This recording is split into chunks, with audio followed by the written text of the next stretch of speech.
Souvent aussi, on a, alors attention sur les annonces, les prix trop bas, les offres trop alléchantes, les voitures qui valent 10 000 € qu'on vous propose à 3 000 parce qu'on est en Angleterre, mais qu'on habitait dans le sud-ouest, et puis on aimerait bien vous la vendre, à ce moment-là, envoyez-moi 500 € pour que je débloque un dépanneur, un transporteur qui vous livre la voiture chez vous. Ouais, effectivement, ça peut paraître une bonne affaire, mais au final, on n'a pas grand-chose à y gagner, on a perdu 500 €, c'est évident. Et puis on a de plus en plus aussi ça, des gens qui veulent absolument, sur un site d'annonce, peu importe lequel, ils vous répondent par SMS et ils vous demandent alors c'est souvent des gmail.com, hein, gmail.com c'est une adresse qui n'est pas sécurisée du tout, c'est le messager qui n'est pas sécurisé du tout, ou même plus que Hotmail ou d'autres, ou Yahoo. Hein. Vous avez vu Yahoo, il n'y a pas longtemps qu'il y a eu des milliers de piratages de comptes en 2014, c'est sorti seulement maintenant. C'est des adresses qui ne sont pas très sécurisées. Et puis voilà, alors, ici la personne a répondu pourquoi par mail, faites-moi une proposition par téléphone. Hein, ça évite de rentrer dans le jeu des mails pour justement vous envoyer encore des pieds joints et qu'on ait votre adresse internet et qu'on essaie de voir tout ça. Donc ça c'est aussi des tentatives de pénétrer dans l'ordinateur par votre biais, hein, parce que c'est vous qui allez cliquer sur la pièce jointe. Donc là on a la même, hein, j'ai mis en vente mon appareil photo sur le site. J'ai reçu ce genre de choses 3 fois. Alors, bonjour, je voudrais acheter votre appareil photo, contactez-moi par mail uniquement. Bon, je ne sais pas pourquoi, c'est j'envoie pas de téléphone. Pour mieux en discuter, et puis là, vous avez toujours des noms un peu. Les noms, après, ça ne veut rien dire, mais encore ces adresses qui ne sont pas. Donc là, la personne, il a insisté 3 fois, il a envoyé le même SMS à la dame pour lui acheter son. Enfin, la dame ou la personne pour lui acheter son appareil photo. Elle n'a pas. D'ailleurs, je ne sais même pas pourquoi elle a répondu, parce qu'il ne faut même pas y répondre, il faut supprimer directement. Une autre arnaque, un petit peu plus élaborée, puis c'est pareil, pour laquelle on n'a pas forcément de dépôt de plainte à chaque fois, c'est l'arnaque à la webcam. Donc l'arnaque à la webcam, vous avez des gens qui sont spécialistes, et notamment en Afrique, qui sont spécialistes et qui font ça toute la journée, qui repèrent des gens sur les sites de rencontres, qui les manipulent un petit peu ou qui les invitent à se déshabiller devant la caméra. Et puis après, évidemment, si tu ne peux pas, on met la caméra en ligne sur Internet. Ça fait pas plaisir de se voir tout nu sur Internet. Donc là, souvent, ça commence sur des sites de rencontres, conversation, la conversation qui dévie de façon plus intime, et puis un message qui informe que la vidéo est enregistrée, qu'elle sera diffusée si on ne paye pas. Voilà, évidemment, style Monacash, Western Union, qu'on envoie, qui sont récupérés par les délinquants à l'autre bout du monde. Hein. Ça, on a vraiment d'Afrique, on a vraiment une grosse délinquance qui viennent là-bas. Ces délinquants, ils font que ça. Ils sont des brouteurs, ouais, c'est ça. Ils sont dans des petites cabanes et puis ils font que ça. Toute la journée, ils font que ça. Donc, voilà. Alors, ça fonctionne. Hein. Sur le nombre, il y a forcément des gens qui se font attraper. Hein. J'en doute pas. Hein. Donc, attention à ça. Alors, les réseaux sociaux sont utilisés, je vous le disais, on a pas tout à l'heure en préambule par pratiquement tout le monde maintenant, avec parfois des gens qui s'y mettent un peu tard et qui voient le côté ludique de la chose, mais qui ne voient pas forcément non plus le danger qu'il peut y avoir derrière. Et notamment tous ces sites, hein, Facebook, Instagram, enfin, tout ce qu'on peut trouver, sur lesquels on partage énormément d'informations. Trop d'informations pour certains. Par exemple, dans le domaine des cambriolages, on a des gens qui se mettent en scène en photo avec leur nouvelle télé, avec leur nouvelle voiture, avec tout ça. C'est une application pour les cambrioleurs. Quand ils ont accès à ces données-là, c'est un petit peu difficile à contrôler. Toutes les minutes, 7 millions de snaps, hein, c'est des photos, 2,4 millions de posts sont aimés, donc c'est les fameux j'aime. 200 000 photos sur Facebook toutes les 60 secondes, et puis 10 000 tweets hein, sur Twitter, et YouTube 400 heures, il manque un H, 400 heures de vidéos qui sont ajoutées toutes les 60 secondes. Donc dans tout ce fouillis, dans tout ce fatras, on s'y retrouve parfois pas, et parfois certaines personnes ont tendance à mettre beaucoup de choses qui peuvent se retourner contre elles. Vous voyez, j'aime bien cette photo-là parce que le petit j'aime là, en fait, vous voyez que derrière, on a pratiquement accès à toute la vie de la personne, à ses blogs qu'elle a fréquentés, à ses SMS, à ses comptes bancaires, à tous les fichiers qui sont plus ou moins sécurisés. Voilà, tout est derrière, les comptes bancaires, tout ce qui est les vidéos, les photos, enfin tout ce qu'on peut récupérer. Donc c'est un petit clic qui peut avoir des conséquences parfois un petit peu dramatiques. Alors, je vais vous montrer. C'est très rapide aussi, vous allez voir.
Dave n'a aucun don de voyance. Il a su, pour ce jeune homme, qu'il avait une moto orange, il n'a aucun don de voyance. C'est tous les pirates qui étaient derrière. En fait, ce qu'ils ont fait remplir juste une petite fiche à l'entrée en disant que c'était un voyant qui était là, qui était très bon et qui allait leur dire toute leur vie. Ils leur ont fait remplir juste une petite fiche avec leur nom, leur prénom et puis je crois leur date de naissance. Donc ils s'imprègnent de l'aura des personnes à qui il allait dire l'avenir, enfin, ou au moins ce qu'ils ont leur vie. Et en fait, ce sont ça a été fait en 2012, hein, donc c'est vrai. Hein. C'est les pirates derrière, c'est les hackers qui ont tout trouvé. Et il avait une petite oreillette et il lui transmettait les informations en temps réel. Alors pour certains, ils ont découvert le compte bancaire. Pour certains, ils ont découvert la maison. Pour certains, ils ont découvert la moto. Pour certains, vous voyez, typiquement, sur un compte Facebook, on trouve tout. On trouve la résidence, on trouve la moto, on trouve éventuellement une fête qu'il a pu faire, on trouve tout. Et on arrive par recoupement à faire semblant de deviner la vie des gens.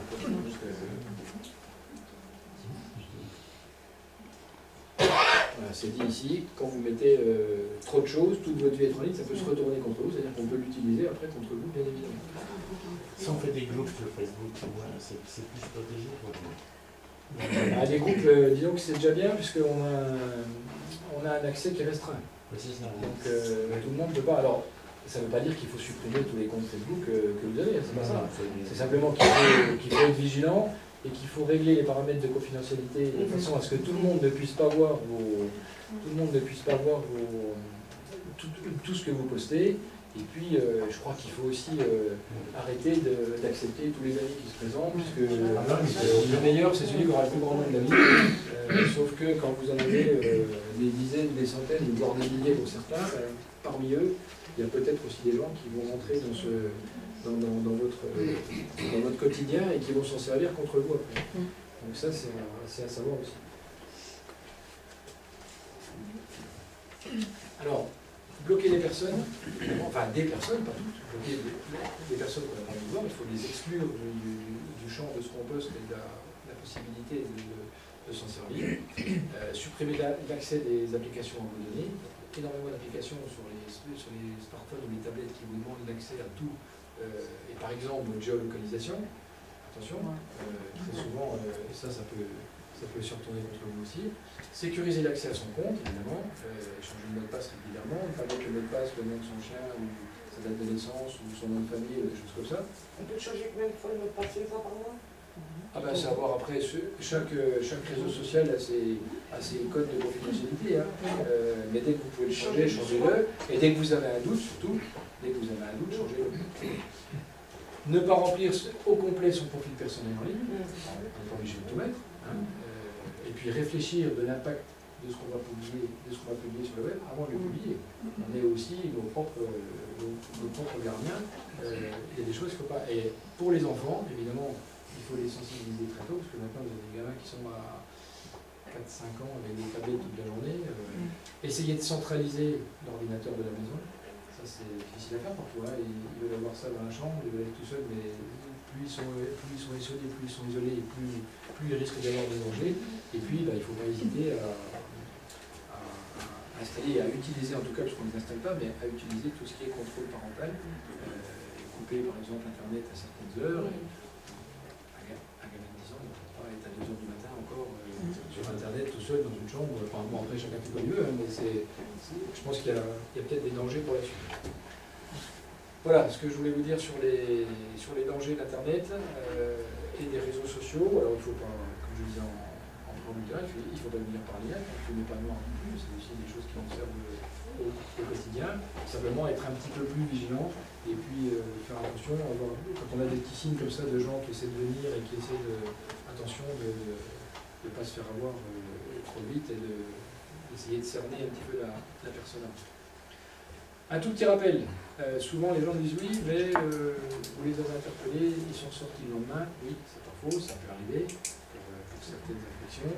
Tout petit rappel sur le dépôt de plainte qui donne lieu à une enquête judiciaire, et notre action s'arrête ici. Une fois que la transmission est faite au procureur de la République, c'est lui le seul juge de l'opportunité des poursuites, donc de la mise en cause des poursuites des mises en cause, ou du classement sans suite, mais nous, on n'a plus la main. Une fois sur ces trois dossiers-là, on n'a évidemment pas la main, et c'est pas nous qui décidons des poursuites, chacun son métier. Juste, on parlait tout à l'heure de l'organisation des brigades. Donc je vous ai mis l'organisation au moins de la Haute-Saône, avec les communautés de brigades. Donc vous voyez par exemple le Favernais, Jussey, Vitré-sur-Mance. Voilà ce que ça donne. Voilà le secteur qui est à couvrir par les 3 brigades. Alors avant vous aviez Vitré-sur-Mance, Jussey et Favernais. On n'a pas changé grand-chose, si ce n'est la fermeture la fermeture de la brigade pour l'accueil au public, hein, pas la fermeture complète, sauf toujours évidemment, on en parlait tout à l'heure. Enfin, vous savez, on n'est pas non plus pour ça de la fermeture des brigades, c'est pas nous qui décidons de la fermeture des brigades. C'est la durée du temps d'intervention. Ah ben après, oui ça peut. Enfin, il faut savoir aussi qu'il y a d'autres unités. En gros, vous avez le département qui est coupé en deux. Vous avez dans un tiers est la compagnie de Lure, et dans les 2 tiers ouest, la compagnie de Vesoul. Vous avez aussi d'autres unités.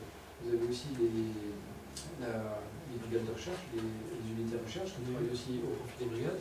Et puis vous avez les pelotons de surveillance et d'intervention qui sont eux-mêmes aussi d'intervenir dans les secteurs. Il y en a un sur les psy, un peloton de surveillance. Il y en a un sur la compagnie. Il y en a 2 pardon sur la compagnie de Vesoul, un Vesoul et un Gré. Et puis il y en a un sur la compagnie de Lure. Donc c'est aussi des unités. Alors c'est pas les gendarmes qui voyez tous les jours, c'est vrai. Travaillent en plus principalement la nuit, et c'est des gendarmes qui sont à même d'intervenir et qui sont spécialisés dans l'intervention. Donc ici vous avez Vesoul, Nord-Walbourg, hein, on a Luxeuil, vous connaissez, hein, Fauconnier, Luxeuil-Sault, ici, et puis Saint-Loup-Villers, ici on a Melisée, j'ai un trou, Melisée, Champagné, pardon. Et puis ici, Villers-Sexel et Rico, enfin tout est indiqué par couleur. Voilà le découpage, voilà l'organisation de la gendarmerie du 70 du département. 2 questions. Et donc pour le boulot, ben, ouais. Donc là, j'ai appelé cet après-midi la brigade de Champagny. Donc ils sont ouverts que lundi, mercredi et vendredi.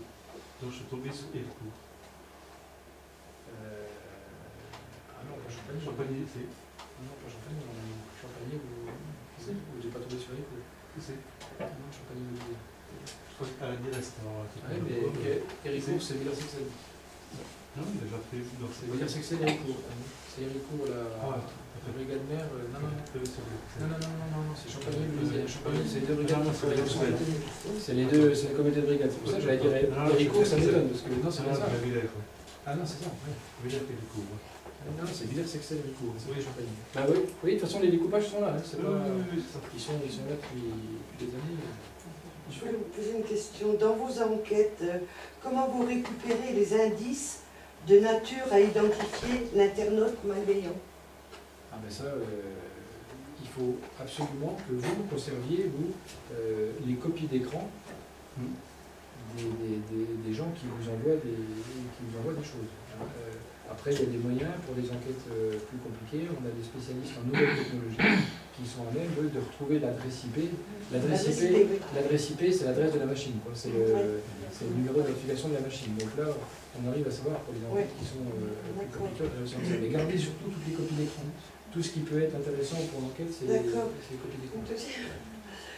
Êtes-vous en mesure, avec la victime, de piéger l'internaute, entre parenthèses, l'escroc?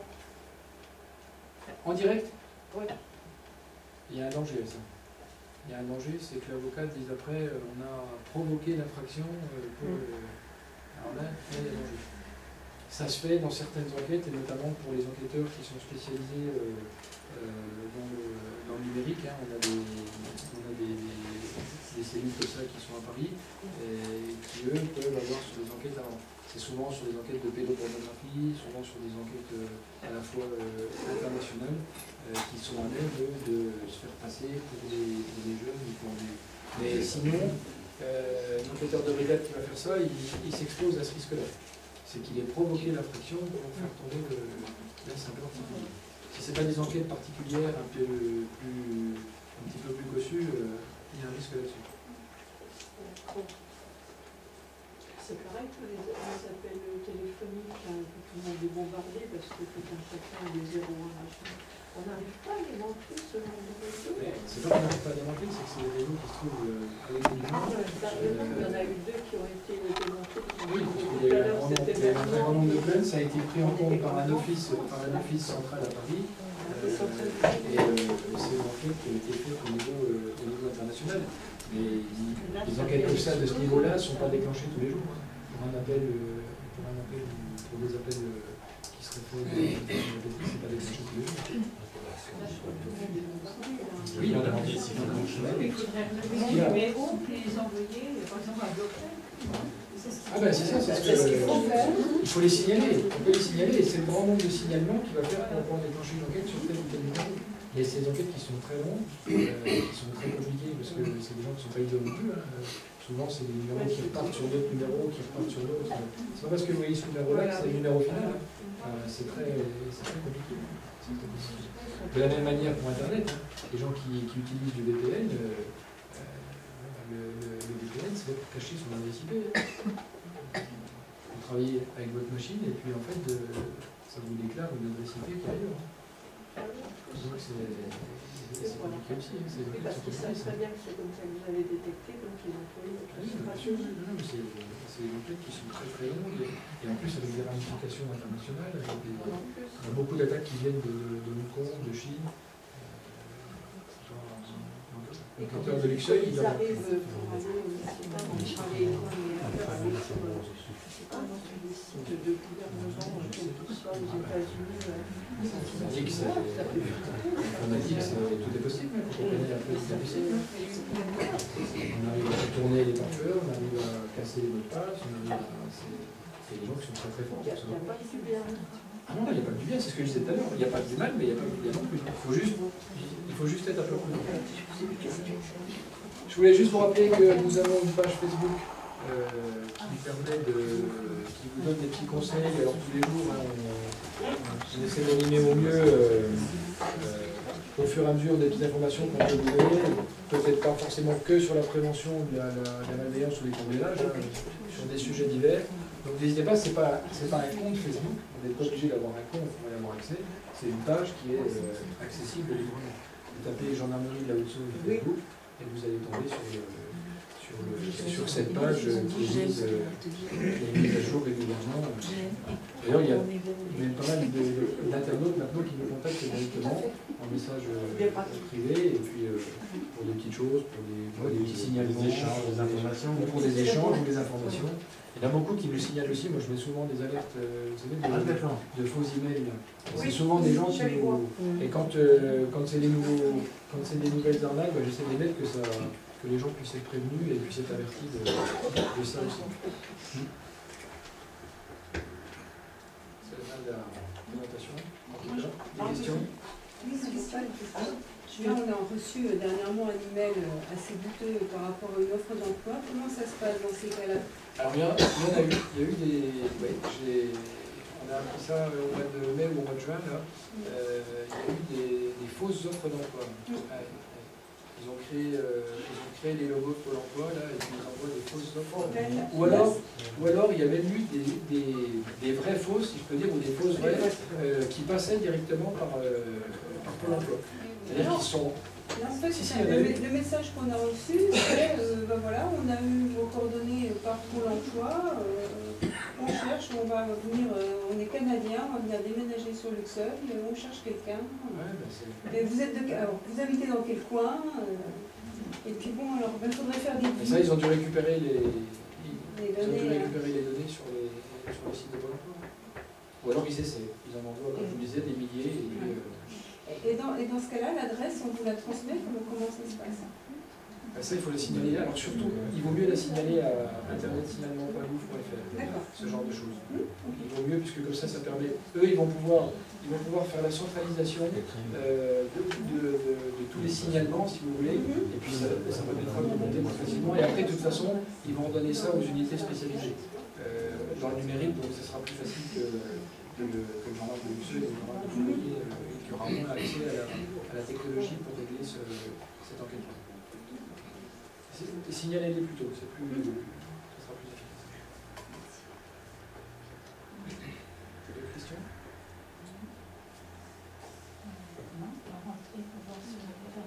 Ah oui. Mais on a eu des cambriolages pendant les obsèques. On en a eu un ou deux.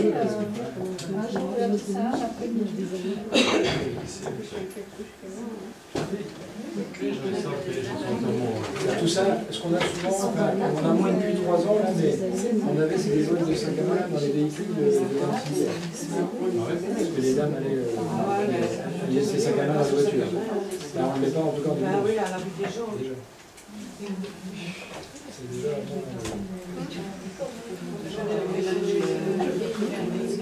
Je vous ai amené ça, je prends mon champ s'il y en a qui veulent... Ça vous rappelle un petit peu les conseils qu'on a donnés là. Et puis, si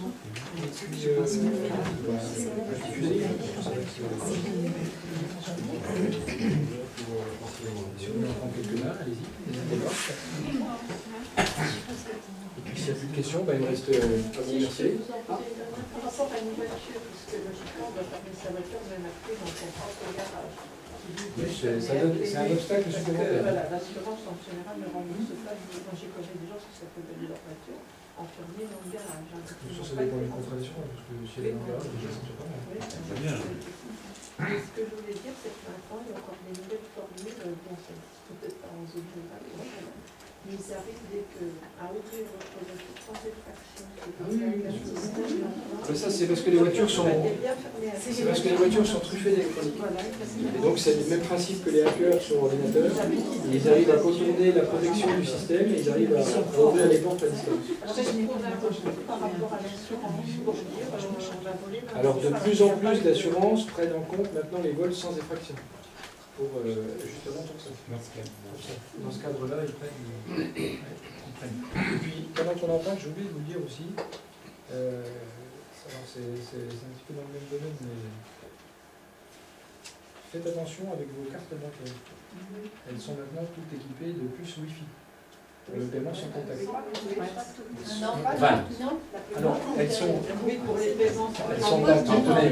toutes celles qui sont renouvelées, en général, si vous ne demandez pas à ce qu'on enlève la puce Wi-Fi, ils vous la livrent avec. Très souvent. 90% des banques.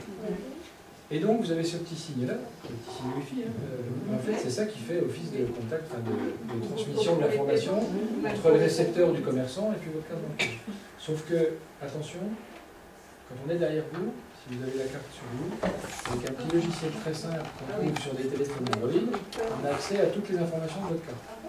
C'est pour ça que certains commerçants ou certaines administrations, vous pouvez les acheter, vous donnent des petites pochettes comme ça qui sont revêtues d'aluminium et dans lesquelles le signal Wi-Fi il reste pas.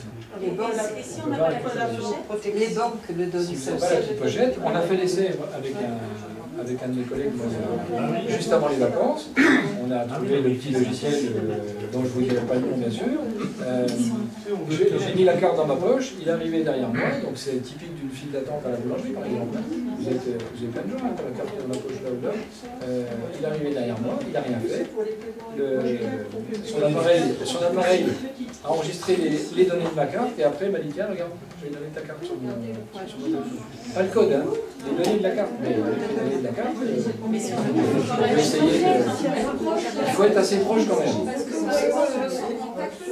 Ça n'a pas une portée très longue, mais dans une file d'attente, attention. On est quand même, et vous avez de plus en plus, c'est un commerçant qui m'a donné, ça place. On en trouve. Ça veut dire ça, c'est pas mal, ça. Moi, je l'ai. Ah, mais ça, c'est. Non, moi, j'avais mis ça. C'est marrant, on vient de donner ça. Je sais pas si c'est. Donc, c'est même des gens, il y a même des gens qui ouvrent les cartes et qui retirent la puce. C'est pas un exemple à suivre. Ben, je sais pas si les banques en ont des pochettes, mais je pense qu'ils vont s'y mettre. Je pense que les gens vont les demander. Peut-être. La banque soit. D'accord. Oui, oui. J'ai demandé 2 fois à la banque de désactiver. La première fois, il fallait pas. C'est intégré dans n'importe quel. Obligé de vous confier votre carte facilement. C'est pas bien ça. C'est normal. Oui, mais on ne vous laisse pas sortir. Voilà, on est bien protégé. Ah oui, en effet.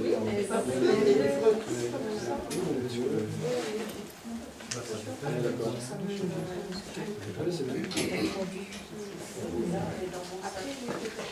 Mais enfin, c'est pas là, c'est dedans. C'est bien. Bon, ben, de toute façon, ça m'étonne pas qu'ici soit mis, parce que à force, les gens veulent le montrer. Vous avez fait le test, non, ça fait d'autres cartes qui sont sécurisées. Oui, c'est marqué dedans, oui, c'est marqué. Eh ben, il est Bon, ben, merci à tous. juste une petite chose.